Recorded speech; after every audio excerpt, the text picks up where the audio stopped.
परम प्रेममय श्री श्री ठाकुर परमरेथ जगज्जननी श्री श्री बड़मा परम पूज्यपाद जुगाचार्य श्री श्री बड़दा आजिर भरोसा आममानकर पूज्य आचार्य देवଙ୍କ श्री चरण कमल अनंत कोटि प्रणाम निवेदन करुछि। सभी गुरु परिवार श्री चरण मध्य मोर अनंत कोटि प्रणाम निवेदन करुछि।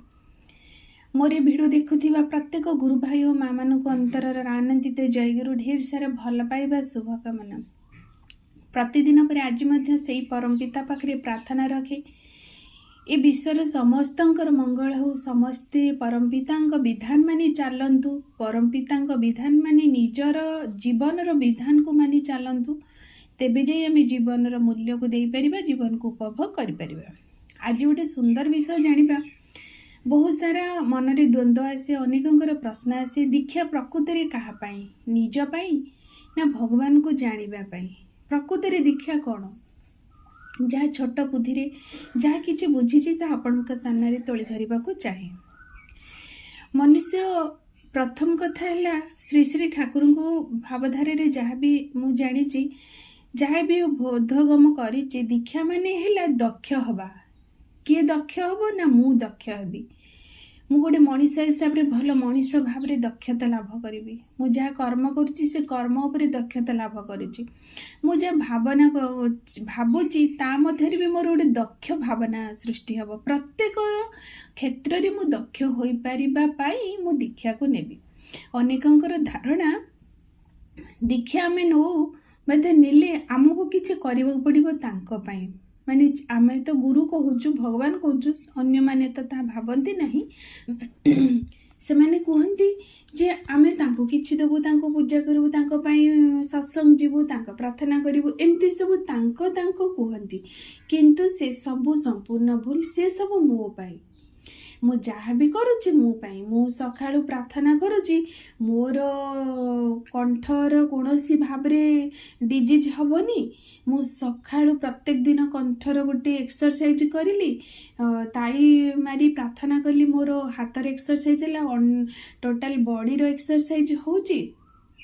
प्लस मन मोर एकाग्रता रोची, मन स्थिर रोची, मन गोटे शांति आश्वस्ति लाभ करुची। मो प्रार्थना भितर पाइली दबार भाव द्वारा जो आनंदर हार्मोन क्षरण होची, मोर से हार्मोन मोर एभली इम्यूनिटी सिस्टम को मोर बढ़ी दौची।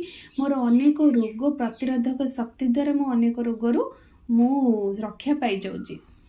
अन्य को जाजन करिबा भितरे मन भितरे अनेक दुख जंत्रणा सब कुआडे हजि जाउची। मोर मने पड़ुनी मो अन्य को किछि भल कथा कहवा द्वारा, ठाकुरंक कथा हो, अन्यर जीवन कथा हो, अनेक वार्तालाप द्वारा तार मंगल को माने हे पारुची, मोर मध्य मंगल हे पारुची। देखो जजन जजन इष्टवृत्ति प्रार्थना भितरे काहार मंगल है, ईश्वरंकर एठी किछि हेला नै, केवल हेला मामर। जेमिति कि आमे सूर्य को पूजा करू बा न करू, सूर्य को आमे उपासना करू बा अर्चना करू, जहाँ भी करू तांकर से कौनसी किछि जाय आसे नै। सी तांको धर्म प्रत्येक दिन सकाळु आरंभ करी रात्रि पर्यंत करती। आम करिबा न करिबा तांको पर किछि प्रभाव पड़ेनी, प्रभाव पड़े आम उपरे। आमे तांको सूर्य उदय पूर्वर उठी जेतबेले आमे तांको जल अर्घ्य निवेदन करू बा सूर्य प्रणाम करू, सेथिरे आमर शरीर सुस्थ रुहे, आमर चक्षु सुस्थ रहे। ताहले ए सबु प्रकार विधि विधान जहाँ भी प्रतिजुगर ईश्वर देइथांती से सब प्रकृति रे का पाई, से सब प्रकृति रे आम मान को पाई। किंतु मनीष भावुची मु आज ए अर्चना कली माने पूजा कली, मु आज ठाकुर को अर्घ्य चढ़ेली, भोग चढ़ेली, धूप फूल चंदन सब देली, विभिन्न पंचामृत रे गाधे देली, मु सब किछि भगवान को आज कली तांको संतुष्ट करिदबा पाई। किंतु से सेथिरे संतुष्ट नुहंती। से कौनसी ए वस्तु पदार्थ जहाँ भी किछि हम अर्पण करुचे से सब तो तांकर दिया हुआ दान।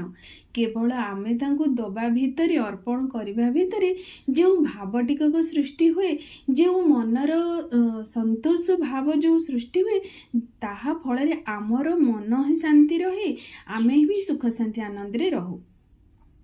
ଯେମିତିକି ଆମେ ଦେଖିବା ମଣିଷ ନିଜକୁ ଚିହ୍ନିବା ପାଇଁ ପ୍ରତି ଯୁଗରେ ଈଶ୍ୱରଙ୍କର ଆଗମନ।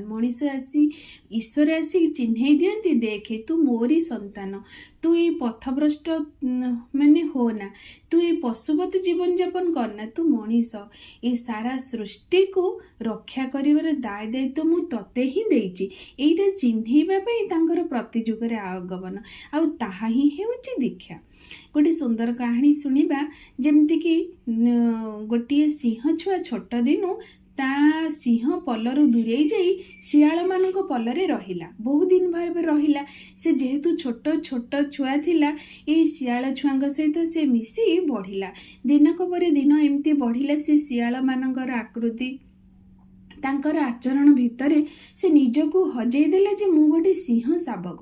ଏଇଭଳି ଭାବରେ ବହୁ ଦିନ ଗଲା ପରେ ସେ ଯେତେବେଳେ ଜଙ୍ଗଲରେ ଶିଆଳମାନଙ୍କ ପରି ବୁଲେ, ଶିଆଳମାନେ ଯେମିତି ଯାହା ଆଚରଣ କରନ୍ତି ସିଏ ସେଇଭଳି କରେ। ବହୁଦିନ ପରେ ତାର ଯିଏ ମା, ସିଏ ତାକୁ ଦେଖିଲା, ଆରେ ଏଇଟା ତ ମୋ ଛୁଆ, ଇଏ କ'ଣ ସେଠି ଚାଲି ଯାଇଛି।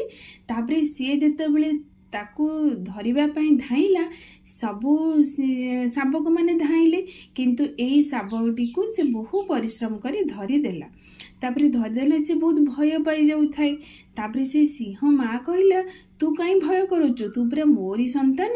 ସିଏ କିନ୍ତୁ ମନା କରୁଛି, ନା ମୋର ସାଙ୍ଗମାନେ ସବୁ ଚାଲିଗଲେଣି, ମତେ ତୁମେ ଛାଡ଼।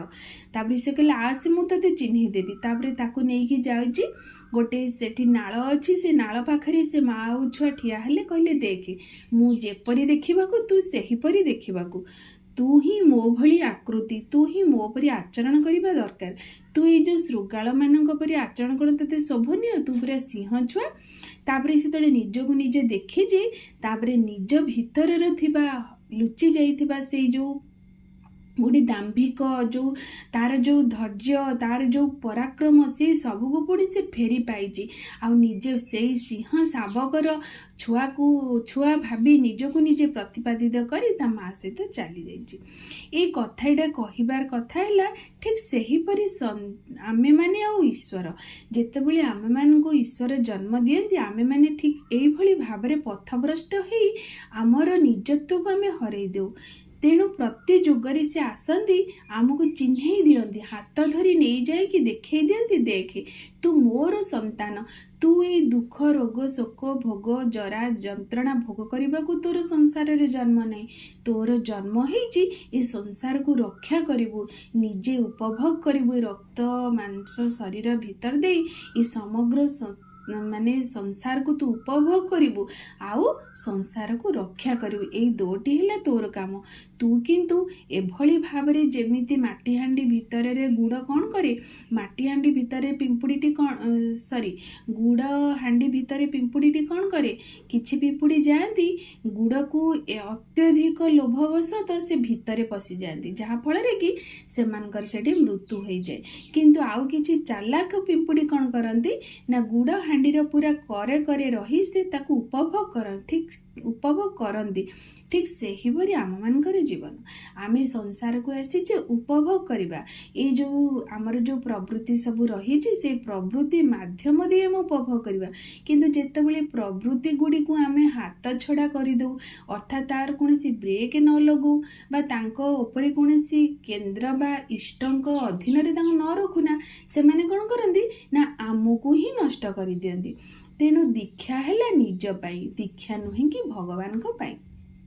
ତେଣୁ ଅନେକଙ୍କର ଯେଉଁ ପ୍ରଶ୍ନ ଥାଏ, ନିଶ୍ଚିନ୍ତ ଭାବରେ ଭିଡ଼ିଓଟି ଶୁଣିବେ, ନିଶ୍ଚିନ୍ତ ଜାଣିବେ ଦୀକ୍ଷା କୌଣସି ବାଧ୍ୟବାଧକତା ନୁହେଁ, ଦୀକ୍ଷା କୌଣସି ପ୍ରେସର ନୁହେଁ, ଦୀକ୍ଷା କୌଣସି ଆମମାନଙ୍କ ପାଇଁ ଯନ୍ତ୍ରଣା ବା କୌଣସି ଗୋଟେ ଆମମାନଙ୍କର କ'ଣ ଆମେ ଭାବୁ, ଆମମାନଙ୍କ ପାଇଁ କୌଣସି ଗୋଟେ ବାଧ୍ୟବାଧକତାର କୌଣସି ଯେମିତି ଗୋଟେ ଚାପ ନୁହେଁ। ଦୀକ୍ଷା ହେଲା ଆମ ଜୀବନକୁ ଉପଭୋଗ କରିବାର ଏକ ସୁନ୍ଦର ପଥ।